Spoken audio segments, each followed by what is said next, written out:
सबसे ज्यादा परायापन, सबसे ज्यादा विदेशीपन जहां आ गया है वो हमारी भाषा के स्तर पर आ गया है। हम हमारे जीवन में मातृभाषी नहीं रह पाए हैं, हम हमारे जीवन में स्थानीय बोलियों से नहीं जुड़ पाए हैं, और उसका बहुत बड़ा दुष्परिणाम इस देश को देखने को मिल रहा है। एक ही दुष्परिणाम के बारे में मैं आपको बताऊं तो आप अंदाजा लगा सकते हैं कि विदेशी भाषा के कारण, अंग्रेजी भाषा के कारण हमारे देश के विद्यार्थियों का क्या हाल है।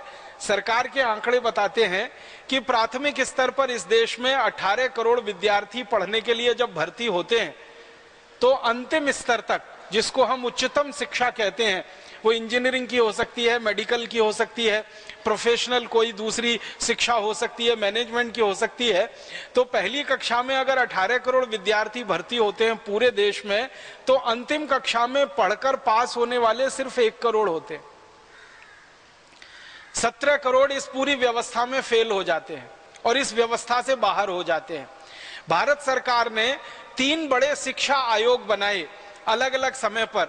एक दौलत सिंह कोठारी आयोग बनाया गया, डीएस कोठारी आयोग, एक आचार्य राममूर्ति आयोग बनाया गया शिक्षा व्यवस्था पर अनुसंधान और शोध करने के लिए, और एक तीसरा आयोग इस देश में बना। तीनों आयोग एक ही बात कहते हैं, वो ये कि भारत में अगर अंग्रेजी माध्यम की भाषा नहीं हो, अंग्रेजी में शिक्षा व्यवस्था ना हो, स्थानीय भाषा और मातृभाषा में शिक्षा व्यवस्था हो सारे भारत में, तो ये 18 करोड़ विद्यार्थी जो पढ़ने के लिए भर्ती होते हैं प्राथमिक स्तर पर, ये सारे के सारे पास हो सकते हैं उच्चतम स्तर तक। 18 करोड़ विद्यार्थी ही पास होकर निकल सकते हैं अगर इन सबको शिक्षा इनकी मातृभाषा में दे दी जाए तो।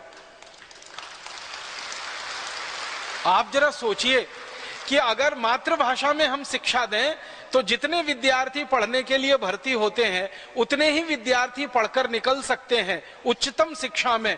इसका माने मातृभाषा में शिक्षा नहीं होने का सबसे बड़ा दुष्परिणाम उन 17 करोड़ विद्यार्थियों को भुगतना पड़ता है जो इस व्यवस्था में फेल हो जाते हैं। आपको सुन के हैरानी होगी, इनमें आधे से ज्यादा विद्यार्थी हैं, करीब 8 साढ़े 8 करोड़, जो पूरी तरह से शिक्षा व्यवस्था के बाहर ही चले जाते हैं। वो दूसरी में, तीसरी में, चौथी में, 5वीं कक्षा में भर्ती नहीं हो पाते, छोड़ते चले जाते हैं और छोड़ने की दर उनकी बढ़ती चली जाती है। और बचे हुए कुछ 8 साढ़े 8 करोड़ विद्यार्थी हैं जो हमेशा के लिए फेल ही हो जाते हैं। ये हमारे भारत सरकार के द्वारा बनाए गए आयोगों की रिपोर्ट में बहुत साफ साफ लिखा हुआ है। तो इस अंग्रेजी भाषा के कारण, इस विदेशी भाषा के कारण 17 करोड़ विद्यार्थियों को अपना जीवन अंधकार में डालना पड़ता हो, इतना बड़ा दुष्परिणाम जो किसी देश की शिक्षा व्यवस्था पे आ रहा हो तो वो अंग्रेजी भाषा के कारण है। आप अगर इसको प्रतिशत में निकालेंगे तो ये प्रतिशत बहुत बड़ा प्रतिशत निकलता है। अगर आप इसको ऐसे समझने की कोशिश करें कि 18 करोड़ विद्यार्थियों में से 1 करोड़ 80 लाख विद्यार्थी अगर पास हो रहे हैं तो 10% पास हो रहे हैं, और अगर 1 करोड़ पास हो रहे हैं तो वो लगभग 5% के बराबर है। माने हमारी शिक्षा व्यवस्था में 95% विद्यार्थी हमेशा के लिए बाहर हो रहे हैं या फेल हो रहे हैं या पूरी व्यवस्था से बाहर हो रहे हैं। तो ये दुष्परिणाम एक और एक कारण से है, और वो है विदेशी भाषा, पराई भाषा, अंग्रेजी भाषा। तो जब हम भाषा को ओढ़ने की कोशिश करते हैं और खासकर विदेशी भाषा को अपने ऊपर लादने की कोशिश करते हैं तो उसका सबसे बड़ा दुष्परिणाम यहां निकलता है शिक्षा व्यवस्था के लगातार फेल होते चले जाने। मुझे कई बार ऐसा लगता है कि ये 17 करोड़ विद्यार्थी फेल नहीं होते हैं, ये हमारी पूरी की पूरी शिक्षा व्यवस्था के फेल होने का प्रमाण है।